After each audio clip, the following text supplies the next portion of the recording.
All right, good morning, everybody. This is Jorge Fernandez with KETIV, of course, and today's topic is Inventor Content Center Part 2.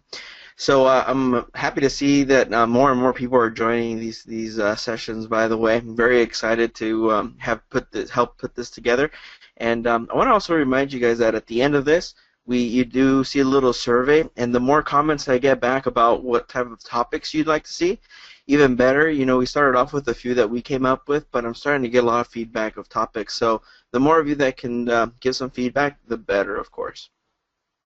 So let's jump right in. For those of you that are joining us for the first time, this is the Autodesk Virtual Academy, and it's a 30-minute quick session where we'll go over topics of products that come in the Product Design Suite. And you know, we do have some upcoming sessions as well. Inventor FEA is going to be another one. Next week, by the way, is Thanksgiving week, so we will be taking 1 week off, but we'll be back after that. And we'll also be talking about Shape Generator and Force Effect in the R2 release and AutoCAD Electrical as well. So let's jump right in. If you remember, for those of you that were able to join us for Content Center Part 1, what we discussed a little bit there was that it's a database. It's not parts, right? So it's not a toolbox of just parts that are already thrown in there. It's a database that has a kind of like an Excel formatted way of being able to see what parts can be generated from Content Center. And it'll create the part file from whatever you choose. And then we also discussed a little bit about why you would want to go in there and edit things, like part numbers, materials, file names, things that, you know, the names aren't necessarily what you would use, so we can make those edits. I'll do a little brief on that too today. And then Javier also covered the workflow, so how you create your own custom library, copy the family, edit the table, and only do the testing, you know, verification by actually placing it in your assembly. So that was a little bit of what we discussed last time. I know some of you have asked for that recording, by the way. We had a little GoToWebinar had a little issue with the recording there, so we're going to re-record that, and we'll hopefully have that soon to you on our YouTube channel. But let's discuss the goal of today's session. Today's session will be on publishing to the Content Center, not just looking at the stuff that's already in there, but how do we create our own and allow us to use the actual auto drop tools. You know, like if you're using bolts, for example, how you can actually publish it and actually use the auto drop tool so it'll put it into a hole for you, or use a bolted connection for that matter. We'll look at Frame Generator as well. I think these three that I picked are kind of the more popular ones, where Frame Generator we can create our own profile and be able to use that. And then a tube and pipe part, so we'll look at a George Fisher valve that I downloaded and how we can actually publish that and be able to use it. And we'll also look at a little bit of editing as well in Content Center. I think we should have enough time to do some of that as well. And actually, I'm going to bring up an iPart example too in just a little bit. So with that, we'll jump right into the live demonstration. So what I have showing here right now is just the beginnings of a standard bolt, and I've gone ahead and just created half of this, and I'm going to revolve it. Before I do that, a few quick tips when you're using something like this is that, you know, it comes in handy to actually name these parameters. A little quick tip for you: you can actually type in, like if I wanted this to be .dia for diameter, I can type in equals, and it'll rename that. If you remember, these parameters get named D0, D1, D2, and so forth, right? So we can do that to rename these quickly. So I've gone ahead and done that for this one and for the length, for example, so that I can go ahead and revolve it. So here it is revolved. There's one more thing I need to do before I publish this, and that's that I actually do need the threads on there. You'll see in a moment why it is we need those. So I'll just add the threads really quickly. For the length, I'm actually going to type in an equation, and I'm going to call this thread length, and I'll make it length minus 2. So you see, I named the entire parameter just so it makes it a little easier for us down the road here to pick it, and then the actual equation. Of course, we can come over here and change the sizes and everything and already pick up the right size for me. And then I would go over to my Manage tab, and this is where I have my publishing tools. Before we jump into that, I want to do one quick thing, and I want to show you a little bit on the Content Center editor. So if you have a part open, you would go to the Content Center editor, again under the Manage tab. And what we tell people they want to do is, sometimes they want to create your own folders right inside of here. And so what you can do is you can actually do that by first changing this library here to My Library, assuming, again, you've seen the first session, or you're going to see the recorded one, which shows you how you can create your own. And then you can create your own categories inside of here. So if you want your own folder structure for all your custom components, you can do that through here. If at any point you don't see these structures, what you can do is you would come over here and look at a merged view first. And if you want this actual structure to show up under your library, what you can do is you can actually right-click it here and copy category structure to My Library. So that doesn't actually copy the parts, by the way. That just copies the folders that are inside of this structure. For more information on this, I'll actually point you guys at the end. We do have a YouTube video that goes through this, by the way, in case you want that as reference. Okay. I've gone ahead and done that prior to this already, so now I'll go over here and I'll simply publish. Now when I publish, there's 4 different options. There's the component, which is, this one's for like bolts, nuts, washers, for example. Your standard tube and pipe for all your valves and so forth to use with tube and pipe inside of Inventor Professional. And you do have connector authoring for the electrical wire harnessing, as well as the structural shapes for frame generator. So we're going to go to component here. And the first thing we need to do is choose the category that it falls into. Now, depending on which category you choose, you'll get different options. So for example, if I go to countersink or something like that, I will have options where I need to make sure that I select what the angle was on that. So just keep that in mind. You will want to make sure you go to the one that's most relevant to the type of part that you're creating. So in my scenario here, I'm going to go to socket head, for example, and I'm going to start picking the geometry here. So it does kind of walk you through it almost like a wizard, and it gives you an example of what you might want to pick. So in this case here, placement edge, we'll pick this top edge right here, and then toggles over and asks us to select the cylinder axis. So I'll pick this surface here. And finally, the orientation plane. So I'll go to my origin planes over here on the left instead, so I don't have to have that showing necessarily. And click over here. Alright, I do need to satisfy those different things to make sure that the auto drop tool works correctly. The other part that is really important though, and people sometimes forget, is the parameter mapping. So hopefully you can tell here with the resolution on my screen that some of these here are actually yellow. And those are important because if you don't have those filled out, then you're not going to be able to use the auto drop tools. It'll still publish it, you'll still be able to put it in your content center, but you won't be able to use the auto drop tools necessarily. So you do have to come in here and do some of that. You'll notice it will pick up the thread, most of the thread options in here. You'll just have to fill in some of it. So I'll go ahead and pick those from here. Actually, let me change this to other. There'll be a few less options I have to pick.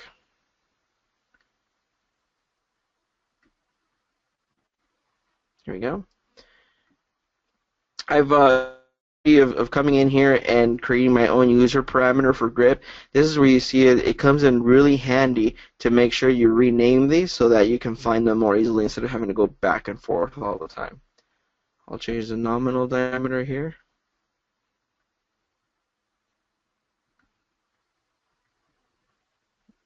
The length. And finally the thread length.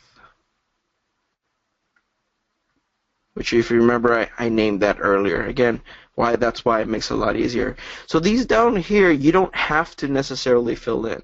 They are there for you to use if you like to, but you don't have to.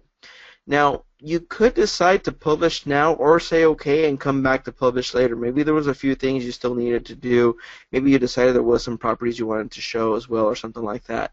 You could just hit okay and then hit the button and publish it again later. But I'm going to go ahead and publish it now. which is then going to ask me for what library I want to put this in, which is my library, which it's going to confirm which category I put it in. It's going to confirm all the family, all the properties or category parameters, I should say. And then it's going to allow you to choose which columns you want to choose or are available. So when you bring up the Content Center part, it will ask you which one of these you want to pick from that you want to use as an identifier. So I'm going to go ahead and add some of these in here. I'm going to definitely want the nominal diameter, the length, part number, and some of these thread things. But maybe material is going to be the same. Material is not going to change. It's up to you, of course, which ones you'd like to add of these. Then we go ahead and give it a family name. So I'll leave it as Bolt right now. And I'll assign it this. And if you don't have to necessarily fill in this bottom portion, standard organization and so forth, it's completely up to you if you want to do that. But of course, if you have the information, then it'd be great to go ahead and put it in. And finally, it's going to give me a thumbnail image according to what it saw on my screen, and I can browse and pick a different image if I'd like to. All right, publish completed successfully. It really isn't that difficult. I hope you see so far here. The bolt itself, it's just a matter of making sure you select the right parameters and link them all up together. That's probably the key part of it right there. All right. So let's just say you were using some 80/20 instead. You know, it could be anything, and maybe it's something that's just not in the structural library. What you have usually is the I-beams, channels, tubing, different wall thicknesses. Sometimes you might just need to change the wall thicknesses that are available for you. In this case, this profile is not in there at all. So what I did is I simply downloaded the profile for this, and I went ahead and sketched it in here. And I'm just going to go ahead and extrude it to get started with this.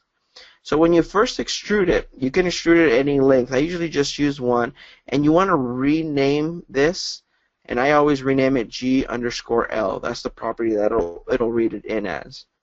So G_L is what I'm going to name that parameter. There's my part. I'll save it. I'll go back to Manage, and I'll go ahead and publish this as a structural shape. The first thing that's required is which one of these I want to put it in. You'll notice I made my own structural shapes category in here for myself. And you'll notice also that it automatically picks up the center point of it for me as the origin point, as the insertion point. I have seen people use this for different applications, such as one big one that I've seen a lot lately is the glazing industry, who might have a different origin point for this, an insertion point, so you don't have to go in there and manually start having to assemble it or constrain it. So if you have a sketch, you can have a different point as a center point as well. You don't have to be tied down to this one necessarily. I'll next go to my parameter mapping, and you notice the only one that I absolutely need to have is the length for it. Because after all, what the frame generator is going to do is control the length of this part. So we'll go ahead and click on that G_L I used and publish it.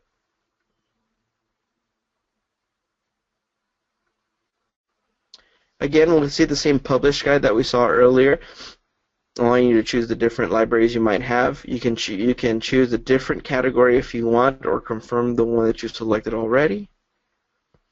It'll take in the base length already for you as well.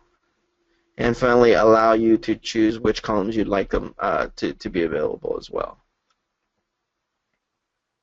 Oops. I'll go back here, and I'll put 80/20. And you can fill in the rest of the information too as necessary.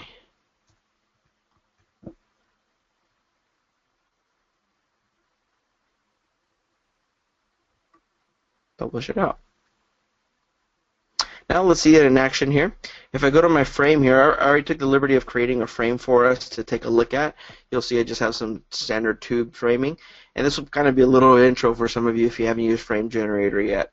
I go over to the Design tab over here where my design accelerators are, and I can just change out these components. I can do multiple ones in one shot. For now, let's just say it was these right here, and then I can just go to that 80/20 and choose it. So it automatically replaces all of them. So again, I think this is a process that's really simple to do. Not enough people use it sometimes because they don't realize how easy it is to publish these. So if you have this part already from the manufacturer, you can definitely use it like that, or you can create your own profile at any time. You know, speaking about the profiles and not having the right sizes sometimes, actually, what you can still do also, this is a good point to bring it up, is any of the parts that are already in Content Center, you can actually manipulate. The key thing is, and I think Javier mentioned this last time, is making sure that you copy it to your library in some way. So what I mean by that is, let's just say I wanted to go to the rectangular tubes or square tubes here. I'd have to make sure that I actually copy this to my library. Don't forget that depending on if you do a copy to or save as, you know, these might link it or actually copy to it.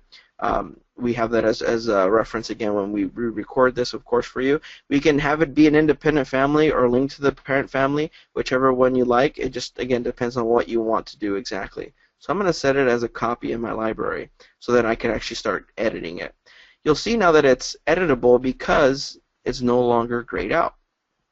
Since it's not grayed out, I can now right-click this and go to the family tables to edit it. So if I come in here, I can take a look at the different heights. Maybe I want this. Let's go to the 2-inch one. Maybe I want a different thickness for it. So what you can do actually is you can just right-click one of these, and you can add a row.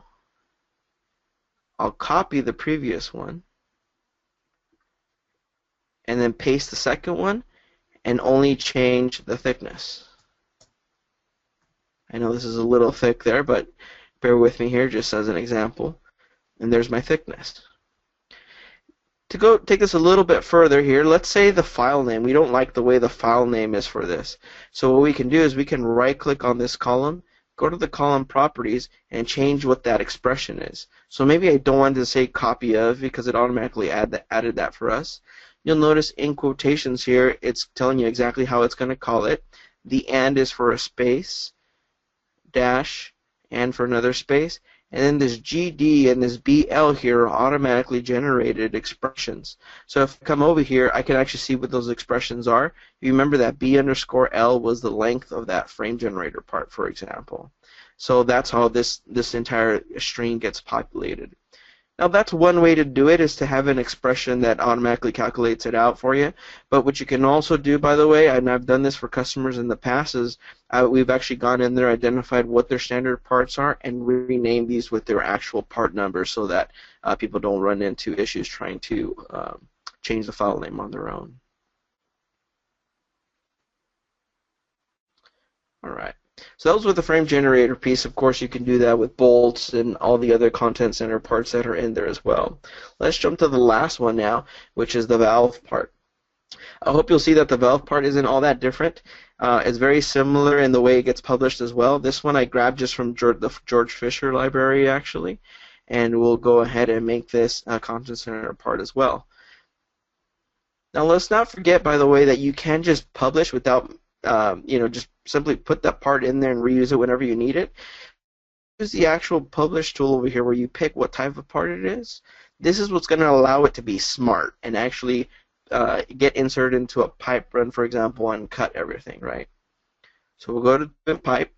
We go to the pull down here and pick what type of component this is. So this one, for example, is a valve. How many connections, and there's some examples right here so you can see what you're going to commit to. And then finally the connection number. So I'm going to do connection number 1 first here.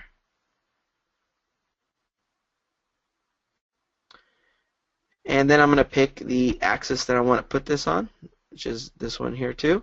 And you need to make sure that the arrow is pointing out towards you. With that done, I'll go to number 2 now, which is the opposite side, of course. Pick the axis again. Make sure the arrow is pointing out. There it is.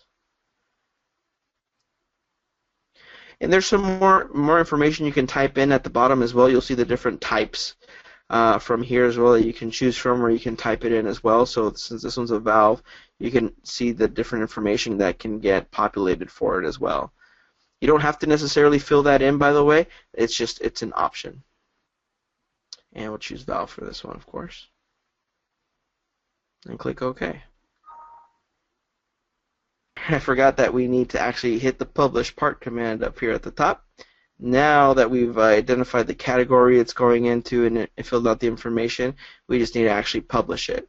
So it's going to pick up the nominal size from already right here. I could come in here and browse for it as well. We'll bring in the key tables or columns we want.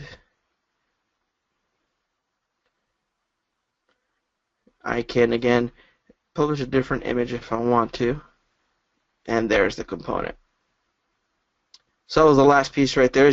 For the valves, for tube and pipe, I'm sorry, that is the exception that you do have to go to publish part over here and not just do this part of it.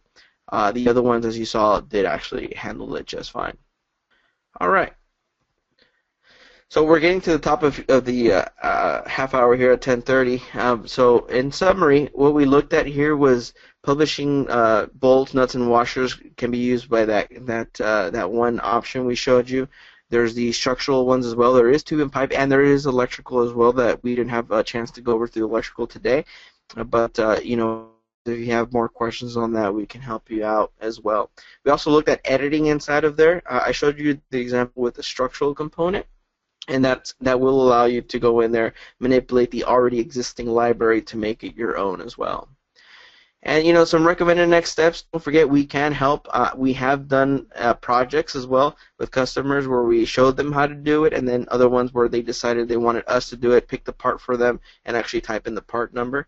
There is a lot of content on some of it comes from us. Actually, when you first search for it, the first couple of videos that come up, I believe, are from my colleague, one of our staff members here. And then the help menu also has a lot of great information on how to get your part published, as well as some tutorials that are provided in there. One last thing that I want to give, I know this is a side note from Content Center, but a quick tech update for you.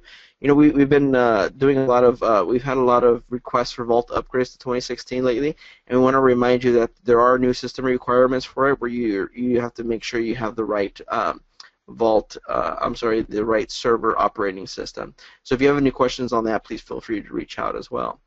So now we'll jump to the Q&A session. It looks like there might be a couple questions here, and just give me 1 second. I'll bring those up. Okay, they have one question here that says, does letter G and G_L for length designate other parameters? So no, the G_L is only used for the structural members.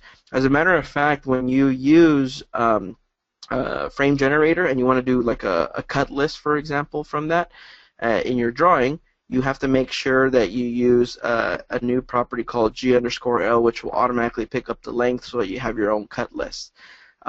So the G_L is simply used for the length of frame members there. All right, we have another question that says, how do you limit the lengths of structural shapes through Content Center? So that's a great question. I have had that before where you want to make sure that people don't go beyond a specific range. You can right-click on that column in Content Center and make sure that it's a range instead of just an open-ended length as well. So that is something you can control. Just as well, sometimes what we've had people do also is adjust it so that it cuts off a certain section of it. So you can get really sophisticated with the frame members inside of frame generator there. You know, again, those are I think things that we can take offline, and by all means, you can give us a ring, and we'll help you out with that as well. The last question is, can assemblies be added to Content Center? You know, I know I tried it once. I can't remember off the top of my head. I apologize for that, but I'll look into that and make sure I answer you back on that. And then the last question, it looks like we got one more that came in just at the end here, was someone wanted to know if this webinar is recorded. So I did record this. We actually have 2 recordings going on at the same time to make sure we got what we need. And we hope to have this up on our YouTube channel fairly soon. As a matter of fact, while we're at it, I wanted to remind everybody that we do have we are on the social media sites as well. So you'll notice there we do have a KETIV AVA, YouTube channel. So I recommend that you get on that and see that we have a lot of different videos, not just the AVA, right? There were some Content Center ones already before this as well. So yes, by all means, join us there and we'll have some more information for you. Thanks again, everybody. We'll go ahead and close it up. We want to remind you that next week we do not have an AVA session, but we will jump right back on the week after that, looking into some Inventor FEA.